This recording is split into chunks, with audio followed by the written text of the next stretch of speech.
Cher public, nous vous invitons à prendre place confortablement et à fermer la sonnerie de votre téléphone cellulaire. En cas d'incident, veuillez repérer les sorties de secours les plus près de vous. Bon divertissement. 1, 2, 1, 2. OK, c'est bon, on peut y aller. Sophie Durocher. Elle met en scène les arts, la culture et la société. Une représentation pas comme les autres. Sophie Durocher.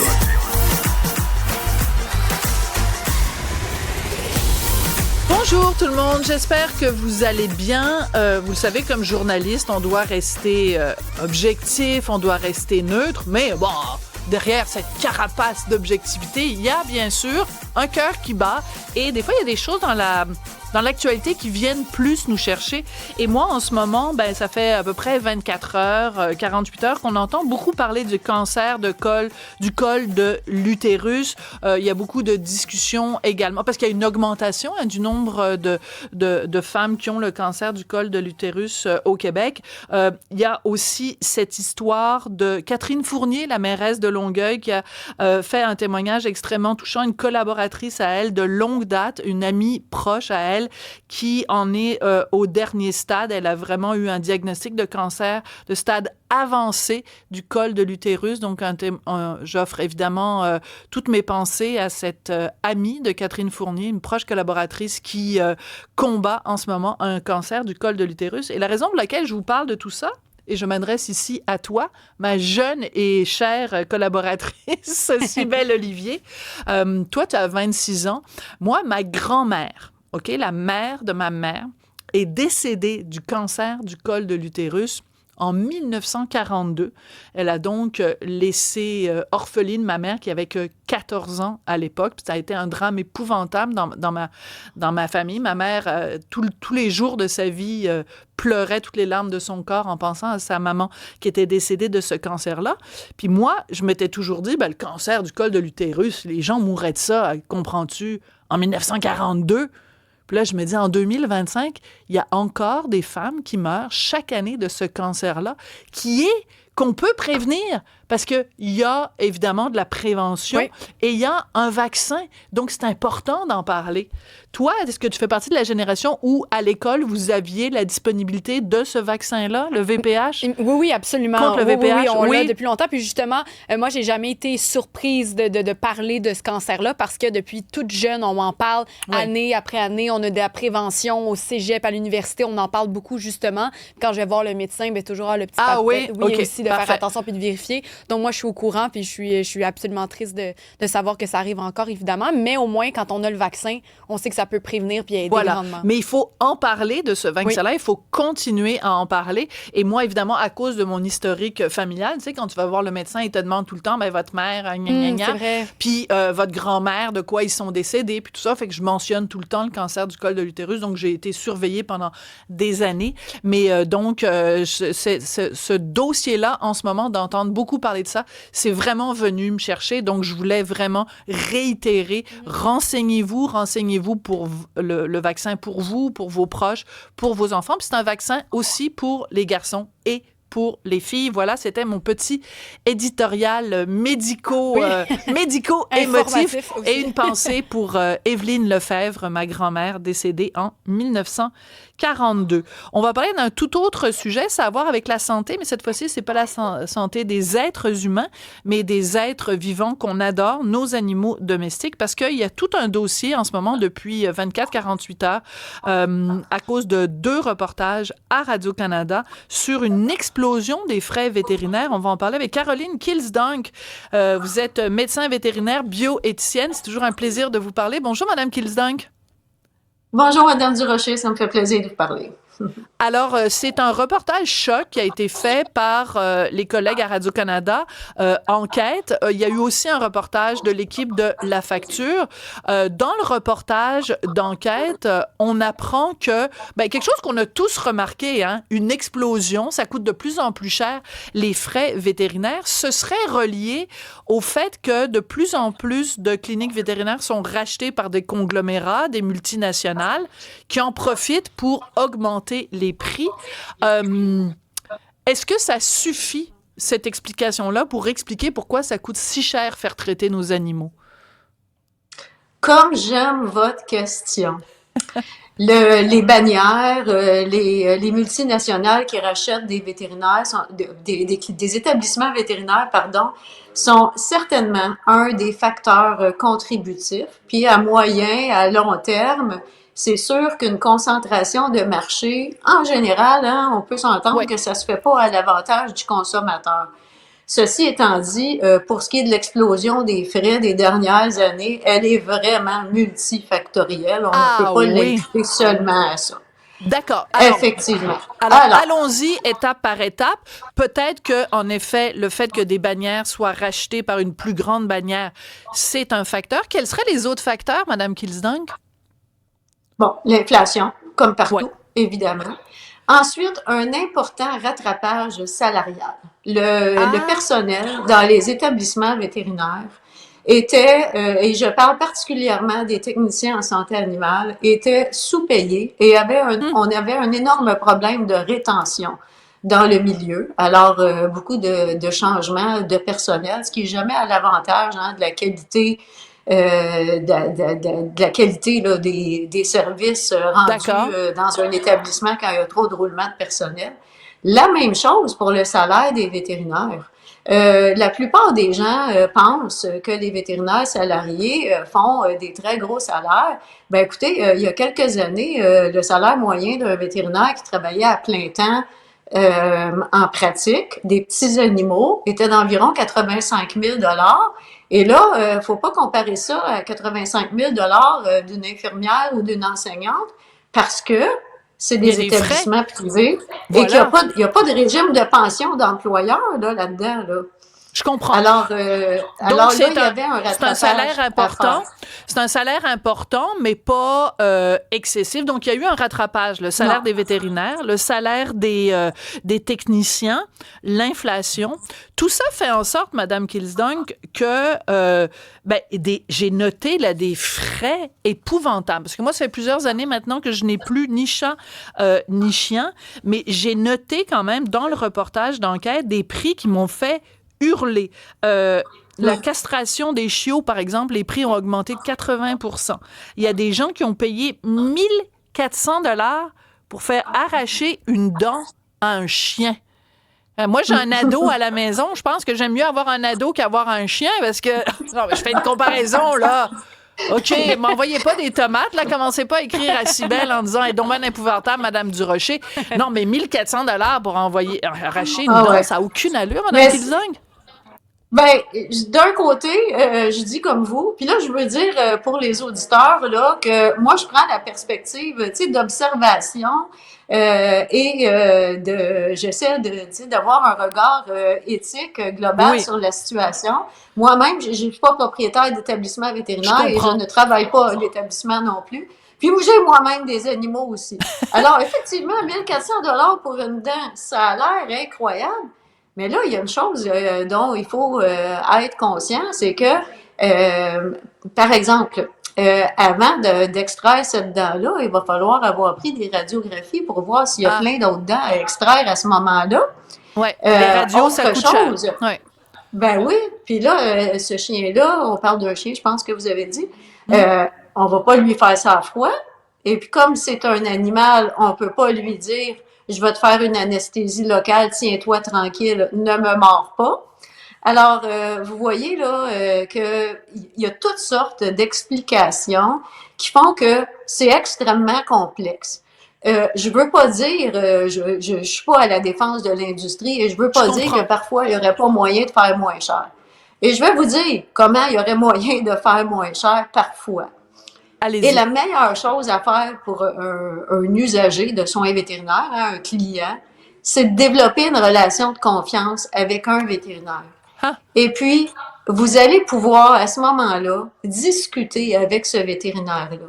En médecine vétérinaire, on parle beaucoup des plans A, B, C, puis à la limite, ça peut aller à D.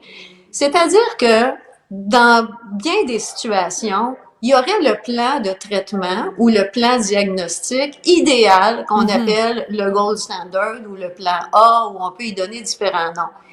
Mais en fonction de votre budget, du temps, de l'énergie, des ressources financières que vous êtes capable de mettre pour votre animal, des fois, il y a d'autres possibilités qu'on peut envisager. Puis là, si vous avez développé la relation de confiance avec un vétérinaire avec qui vous êtes à l'aise de discuter, c'est là que ça risque le plus d'être à votre avantage.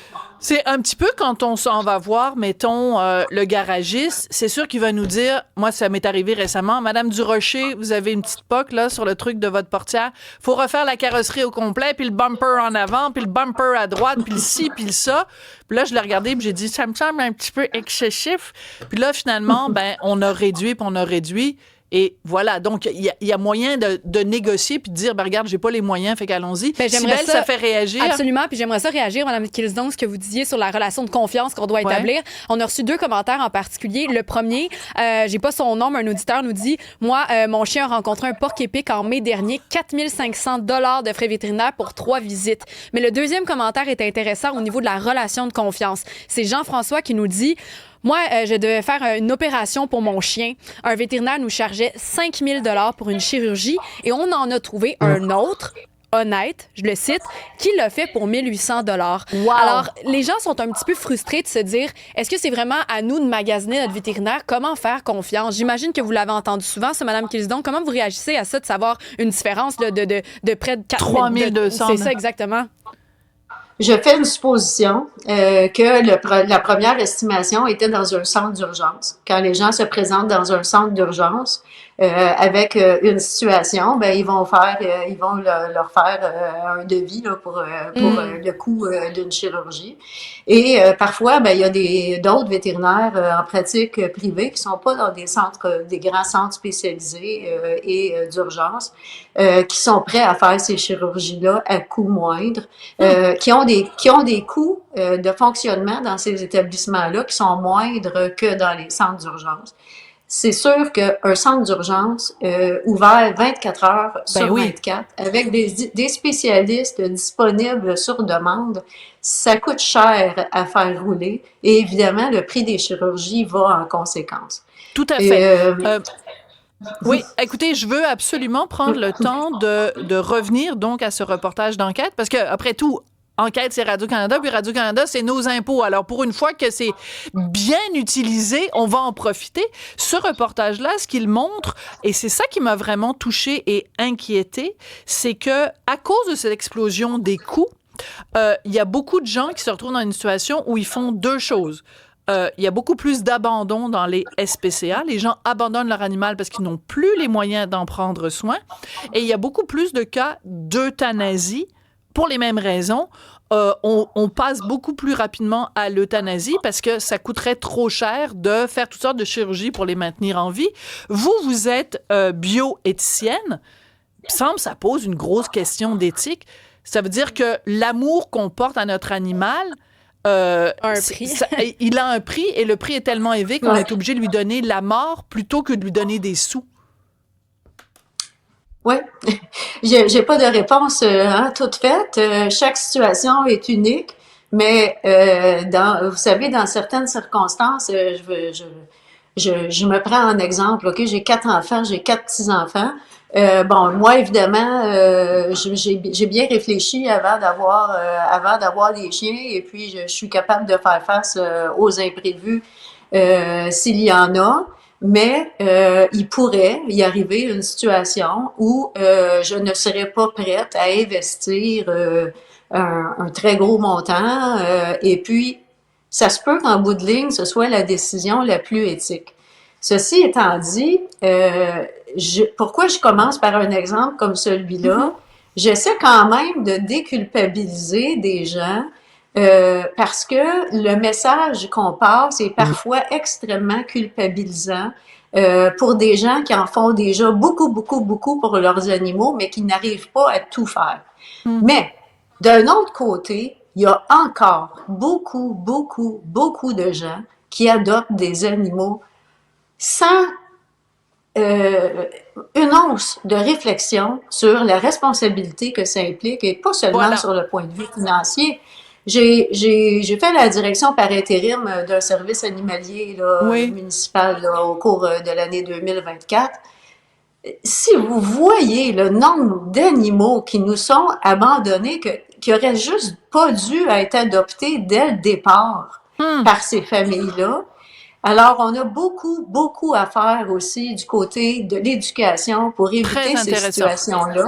Ouais. Puis le système doit, comme la SPCA essaie de le faire, essayer de rattraper ces cas-là, mais je pense que c'est aussi important d'agir beaucoup, beaucoup en amont. On a encore vraiment en prévention, puis en éducation. Donc la question, c'est pas pourquoi, c'est en partie pourquoi les coûts ont augmenté, mais je pense qu'il faut aussi envoyer le message à la population avant d'adopter un animal. Essayez de voir sur le long terme. Cet animal-là, vous allez le garder, mettons, pendant 10 ans. Si ça vous coûte 2 000 $, mettons, par année, pendant 10 ans, avez-vous ce 20 000 $-là et êtes-vous prêt à l'investir dans votre animal plutôt que de se retrouver dans 2 ans, puis être capable de payer puis d'être obligé de faire euthanasier ou abandonner l'animal? Donc, on devrait se poser la question avant. Est-ce qu'on a les moyens? Parce que sinon, on va se retrouver avec des situations où c'est juste des gens très, très, très, très, très riches qui vont avoir des animaux. Puis ça aussi, ça pose une question d'éthique. Très intéressant comme réflexion. Merci beaucoup, Mme Kilsdunk. Merci beaucoup, Mme Durocher. Bonne fin de journée. Au revoir. Je rappelle que vous êtes médecin vétérinaire et bio-éthicienne. Cybèle, donc toi, tu as déjà eu des chats, des chiens, toutes sortes de patentes. Moi, j'ai déjà eu des rats. Ah!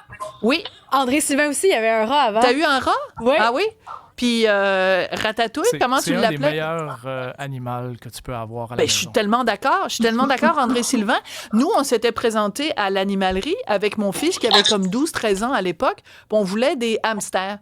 Et la personne dans l'animalerie me dit « Madame Durocher, c'est parce que c'est un animal, il est très actif la nuit puis il fout rien pendant la journée. Fait que votre enfant, il va être super fru parce que quand il va vouloir jouer avec l'animal va vouloir dormir. Puis quand votre fils va vouloir dormir, l'animal va vouloir jouer. Fait que ça marchera pas.